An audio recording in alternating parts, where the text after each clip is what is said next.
Now for our daily segment on the US election. 45 days to go. Early voting has started in 4 American states. This includes Virginia, Minnesota, South Dakota and Wyoming. In-person voting has begun in these states. Absentee ballots are also being sent to all voters who have requested a ballot by mail. The last day to request an absentee ballot is the 23rd of October. Voters have also been given the option of dropping their ballots at local polling centers.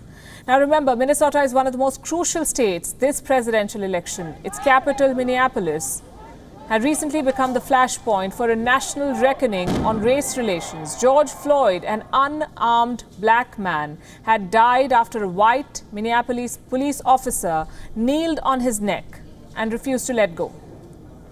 This state is also important for some other reasons. In 2016, Hillary Clinton, the Democratic candidate, won Minnesota by just 45,000 votes.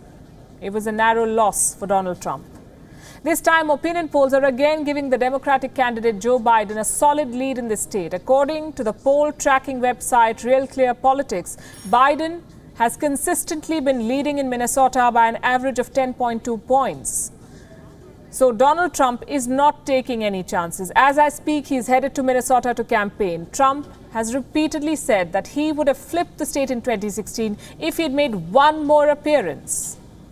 Well, this time, he has a defense prepared even before the results. Trump has suggested that the result of this election could never be accurately determined. Allow me to quote from one of his tweets. Because of the new and unprecedented massive amount of unsolicited ballots, which will be sent to voters or wherever, this year, the November 3rd election result may never be accurately determined, which is what some want.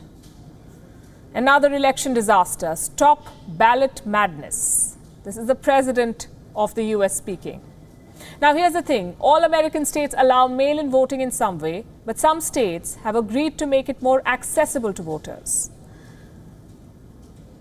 In 9 American states, ballots will be mailed directly to all voters. These 9 states make up for some 44 million voters.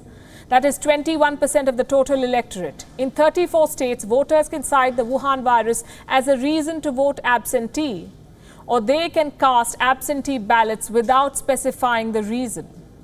These 34 states account for over 118 million voters. That is at least 57% of the total electorate. And in the remaining 7 states, voters will need a reason beyond the virus to vote absentee, which means many voters in these states will have to vote in person at a polling center. These states, 7 states, make up for 46 million voters. That is 22% of the total electorate. The election in November promises to be America's biggest test of voting by mail. A wave of mail-in ballots could overwhelm the Postal Service and local election bodies. It could also lead to election fraud. So when Donald Trump says that the results will actually never be really determined, he may have a point. We could have 5, 10, 15, 20% off. We could have more than that. The ballots will be stolen. Who knows where they're going? Who knows where they're coming from? It's not just the counting of the ballots, which, by the way, which will take forever. It'll take forever. You think November 3rd? You might not have, I guess at a certain point it goes to Congress. You know, at a certain point it goes to Congress. You know that. This is a disgrace. This is being done on purpose. They know it's no good. They know it's going to be fraudulent. It's going to be fraud all over the place. Who's getting the ballots? Who's sending the ballots? They have people saying you don't need a verified signature. This is a serious threat to our democracy, and the Democrats know that. Meanwhile, a former model has come forward to accuse the US president of sexually assaulting her. This is a 2-decade-old case. The model's name is Amy Doris. She says that Trump approached her at a 1997 US Open tournament held in New York.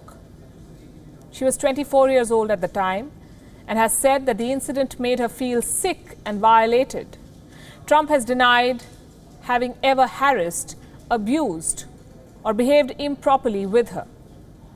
His lawyers are said to be taking care of this case. And this is not the only charge against the president. He's also being accused of having misused the U.S. Secret Service. A new report says that since Trump took office, his businesses have cost the U.S. government more than $1 million in private transactions.